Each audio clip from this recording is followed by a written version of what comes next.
Hello and welcome to this episode of the Virtuous Woman Show. My name is Sheila Juma and we're so delighted to be hosting you this wonderful Sunday evening. We hope you've had a great week and a great Sunday from wherever you're watching us from. Please do let us know where you're watching us from. Is it Nairobi? Is it Nakuru? Is it Kakamega? We'd love to hear from you. If there's any topic you'd love for us to handle, please do go ahead and reach out to us on our social media platforms. We are the Virtuous Woman Show on across the board. That means Instagram, Facebook, YouTube. There's a lot of content right there for you. If you go ahead and subscribe, you will not miss any of our episodes that we will keep uploading for you. You can go ahead and even just spend an afternoon on a Sunday. Just go to YouTube and enjoy yourself. It will be a big blessing to you, I am sure. Today we are handling a topic on preparation for marriage. Now, this is a topic we've kind of handled in different aspects, but we've never handled the preparation for marriage part. So this is for single and aspiring ladies. If you're out there, you're looking, you're searching, this is for you, okay? And if you know someone who is single and wanting to get married or about to get married, have them join and let us get blessed together. We have Reverend Faith Bogonko. Please help me welcome this amazing woman of God. Thank you. Thank you for having me. Absolutely. There are people who may not know you. Maybe they're a new viewer because old ones we tunakujua ukisana, but for the new ones, introduce yourself. My name is Reverend Faith Nyokabi Bogonko. Together with my husband, we pastor a church in Pipeline, among other churches that we lead. I am a mother of 3 biological and 12 adopted children. And so this topic is very close to my heart because I know proper preparation gives you an awesome marriage. You have many children. Yep, like Wow. Sarah. 12 adopted. Yes. Where have you kept them? With me. Wow. Yeah, but now there are those that are married. Yeah. Those that are still in school and so on. Yeah. Wow, I've never met someone who has adopted that many children. That's quite something. Welcome once again. You are one of the most perfect guests to talk about this topic. You normally have such great insights. So today we're talking about preparation for marriage for ladies. Now, I don't know how to phrase this, but let me just try my best. All right. The list. There have been many opinions concerning the list. It can vary depending on the person. But before we even get into whether we should have a list or not, what are some non-negotiables when it comes to looking for a partner in terms of characteristics? Qualities. What should we look for? I think there's been a cliche of tall, dark, handsome. Yeah. And then with the present generation, I think a very disturbing aspect has been he has to be loaded. 6 figures, 7 figures. And a disclaimer too, I normally wonder, while he's looking for his 6 figures, what are you doing? Yeah, where are you? Where are you? At least even 3. Yeah, at least have something with you. So basically, I feel like all this is superficial because in marriage there's more than that. So to me, the number one quality should be is he born again? Because if he fears God, every other thing will fall in place. That would be my number one, top on the list. Number 2, character. Who is this person? What do they do when they're mad? They're really upset or very depressed. Number 3 would be what are his preferences? What is his darkest side? What is her darkest side? So those are things that should be top priority. If he has all this money but has never known Jesus, you'll just be a toy among the things that he's accumulating. If he has no fear of God, he will not even honor you or honor his parents. So honor is so paramount. He needs to be a man of honor, or she needs to be an honorable girl.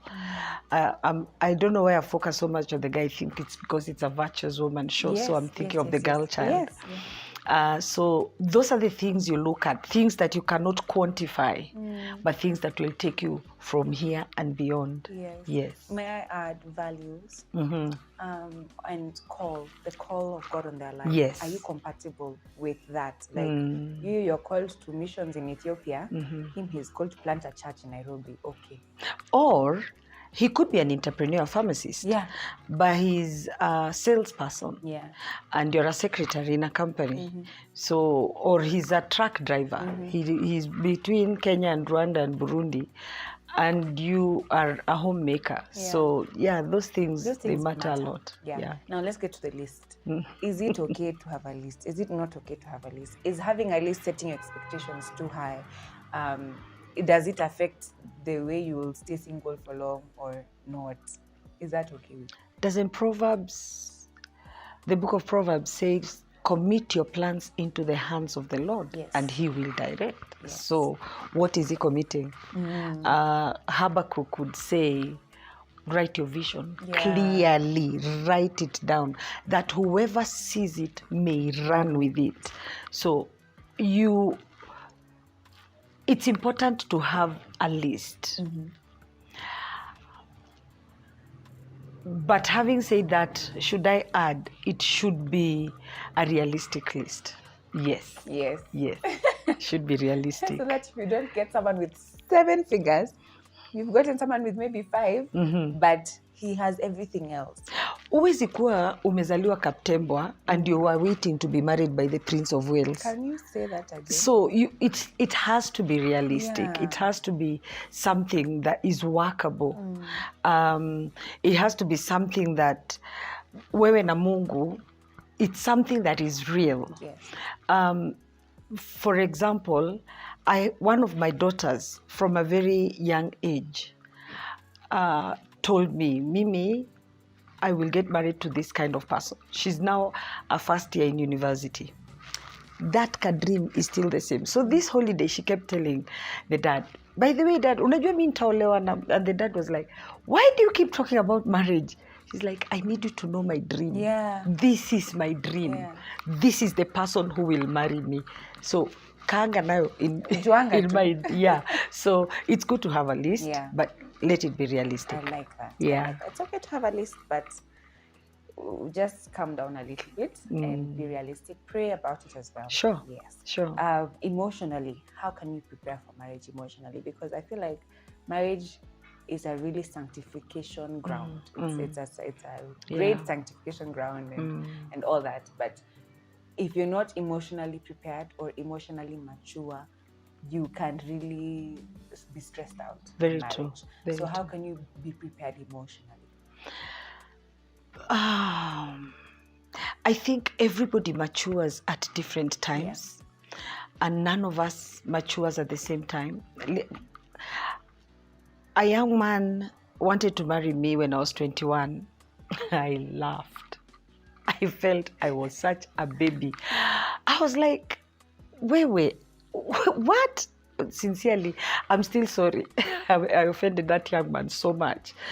But I felt for me, but my younger sister, the one who follows me, got married at 19. But at 21, I wasn't ready. So the male calendar and the female calendar are very different. Guys normally would want to marry when they're financially stable. Girls have a biological calendar. That is the problem. So if a girl is approaching 30, they have to get married. So sometimes they would make a mistake because of the biological calendar. So for the guy, you can find a guy at 35, it's not even a list, hana list. They don't have a list. No, because they are working on a financial calendar. By this time, I want to have had this, acquired this, built this, bought this. But for a girl, I'm like, by the time I'm this age, I should have 1 kid and then 2 kids. By then, by this one, they'll all be in school. I'll be career-based. So because of the biological calendar and the financial calendar, the way they mature is different. And the way they handle responsibilities is different. I believe emotional maturity comes from a person. As you grow, what you have been exposed to, what you have learned, because the same class that sits 25 pupils, there's a number one and there's a number last. So the same atmosphere, the same family, but different levels of maturity. But now, one of the things that can make you know that you're ready is how you handle crisis, emergencies, finances. When you're having an extreme emotion like anger, extreme emotion like depression, how you handle it tells of your sobriety when it comes to emotions, and that matters a lot in marriage. That really matters a lot. True. I can say I feel like I'm more emotionally mature now than when I first got married. Sure. Yeah, because there's some things you just realize, okay, okay. It's, you let it slide. To overreact. Just exactly. Calm down, Sheila, breathe in, breathe out. Yes. Handle this better. You know, there's that growth you can see. Very true. So I think even if you're not there yet, marriage will get you there for sure. You can also be 45 and still not mature. That's true. You can still be throwing tantrums and having your way, demanding that you have your way. So it's not really about the number of years you have. It's how you handle stuff when it comes your way. Yes. Yeah. We've talked about this with you in a different show before, but very briefly, let's talk about the effectiveness, the role that effective communication plays as you are preparing to get married. And this I feel like we'll spill because you're about to go on a break, but it's okay. When you are about to get married, you're planning a wedding. Now, this is a very big project, and God is a wise God, because for you to get married and plan a wedding, you will have had to go through some disagreements. And personally, I know I've had experience where there's been disagreements, different opinions. Sure. And it's not just you, the two of you, you now have families involved. And all these voices. So effective communication, how do you cultivate that as you're preparing to get married? I can never unite a couple at the altar if they've never disagreed. One of the things that we will talk about is, have you ever disagreed? So at one point, I remember many years ago, a couple, they were coming to get married, and I asked them, have you ever disagreed? They said, no, we are saved. I'm like, oh. Does she understand? Oh, yes. Does he understand? And both of them, they had just dropped from heaven. And so I said, I'm sorry. Like Masai cows. I cannot do this. Muende mukosane. Mukisha kosana. Mukuje. And they thought I was so unspiritual. Because the problem with that is one of them is acting. One of them is pretending. So during courtship, if one person keeps saying everything is all right, nothing is wrong, every hair is in place, there is no sweat drops, nothing, no tension ever, that person is pretending. And once you get married, the reality of marriage is that once you get married, eventually the mask falls off. You'll see this person minus makeup, utamwona ameamka asubuhi na kariva Madagascar, utasikia ule anangorota, you'll realize, they don't smell as nice in the morning breath. So before you get to that place, communication is so important. Talking to things, and yet in love. Yes. Because there's a problem with communication if all you do is talk. Communication means, as I'm speaking, you're listening. And as you're speaking, I'm listening. Not just listening with an answer ready. As soon as you open your mouth, I'm like... Stop. Right there. Because you've touched a nerve. And we'll be right back after this short break with this conversation. Up and tunarudia. Please don't go anywhere.